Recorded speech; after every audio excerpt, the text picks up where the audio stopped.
All right, Shalom. Coming at you with another lesson of the Spirit and Power. Yahweh Bashim Yahweh Shai. Give a double honor to the apostles and elders of Great Millstone. Peace, salutations to the hopeful elect. Coming at you with another lesson to the Spirit and Power of Yahweh Bashim Yahweh Shai. Another in transit through the Spirit.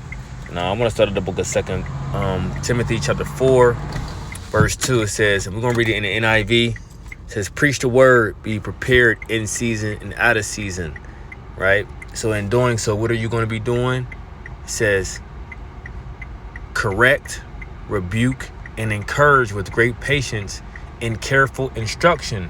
So when we're out there teaching, building, edifying through the Spirit, prophesying, of course, we are to correct of what is needed to be corrected. So if someone goes off on the doctrine, that's where we step in, right? We step in that as we defend the gospel. As we are defenders of the gospel, we are to correct someone who teaches an off doctrine, something contrary to what the scriptures actually say. So it says correct, rebuked. If you go off, you get rebuked. This is another form of correction.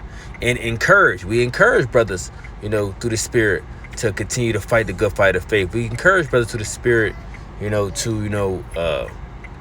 make full proof of their ministry. Hey, we even encourage sisters to continue to fight as well, okay? Because this is a battle for us all, and it's just not, members of the elect are not just men, but you have women also. It says with great patience, okay? So you got to have patience doing this, and careful instruction.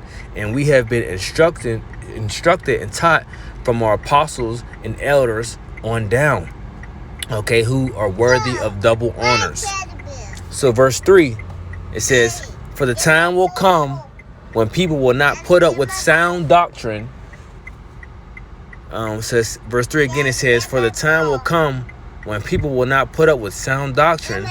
Instead, to suit their own desires, they will gather around them a great number of teachers to say what their itching ears want to hear. And you have a lot of Israelites doing that today. Okay, they gather themselves a multitude of different teachers with all sorts of different doctrines, right? Doctrines that are not even in agreement with each other, but because they have the same one same point, that they're in agreement with. They want to what? They want to turn their ears from the actual truth, or turn their ears from the true messengers that is teaching the word of truth, to what? To come together and to be heard together and to be as one, to ultimately become scoffers. What? Scoffers walking after their own lusts is what you can see, which is happening today and which has been happening for quite a while.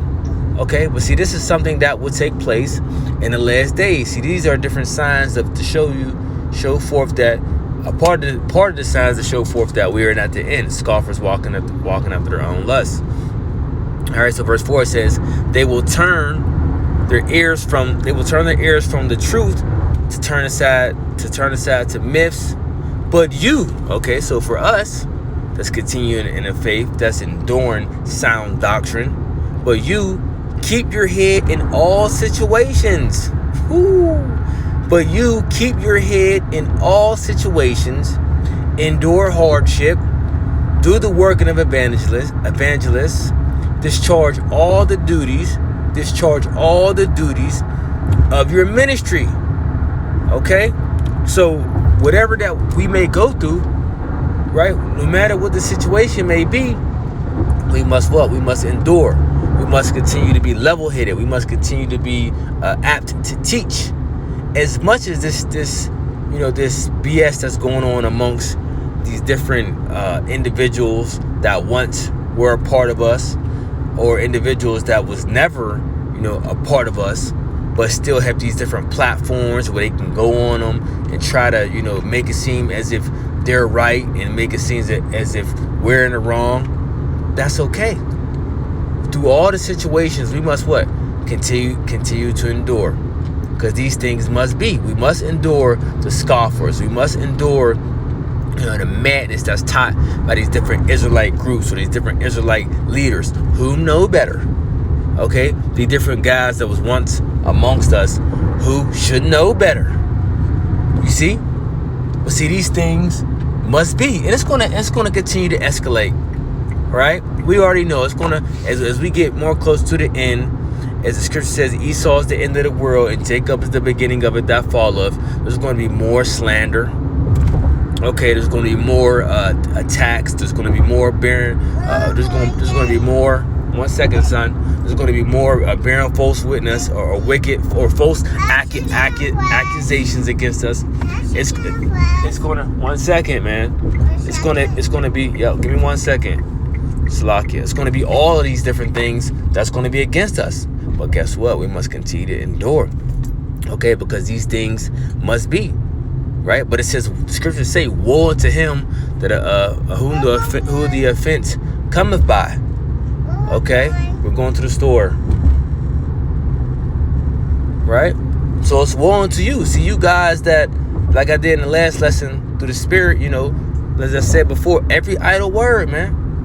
Every idle word that you scoffers, you unbelievers, you know, you ones who try to portray to the Israelite community or the Israelite world that you're this high, mighty Israelite and you got it down packed and you got the truth and, you know, we're wrong and, you know, you want to play the blame game and this and that, all because you hurt, all because you didn't endure sound doctrine, all because you got offended, all right?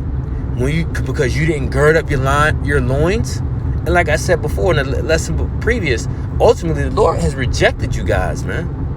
You guys that just want to bug out and be a bunch of crybabies and don't want to stand up for the true word of Yahweh Shem Shai.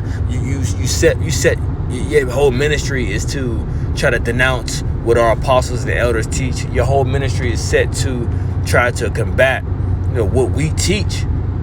Okay? To make it seem as if we're wrong, but your so-called followers, they ain't learning nothing from you, right? They just learning to be a bunch of crybabies, man. And I've seen comments, you know, that was on your comment board from these different individuals and say, yo, when you've been being a crybaby for 6 months. When you going to teach prophecy? Because because you know you got some, you know, sincere individuals that may end up coming across the path for your channel, but when they see you a bunch of crybabies, they see who you are for real. They say, well, man, these guys ain't doing nothing but complaining and murmuring. They ain't teaching no prophecy. They not edifying. I'm out of here. Okay, because even your followers that might not agree with us might get to a lot of them we have seen them in time past get to the point to say, you know what, that's all you niggas doing is crying, man. I can't take it no more. You see? Because it only lasts for so long. It only lasts for so long when you guys do this, man. You know? You try to point the blame on somebody else, but guess what? You got to make full proof of your ministry. You know? What the scripture says, I can't think of it. I'll try to get it.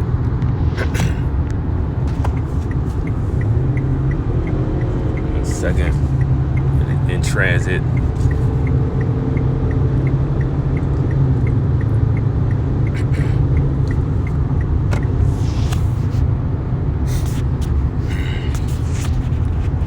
All right, so we can go to 2 Peter chapter 1,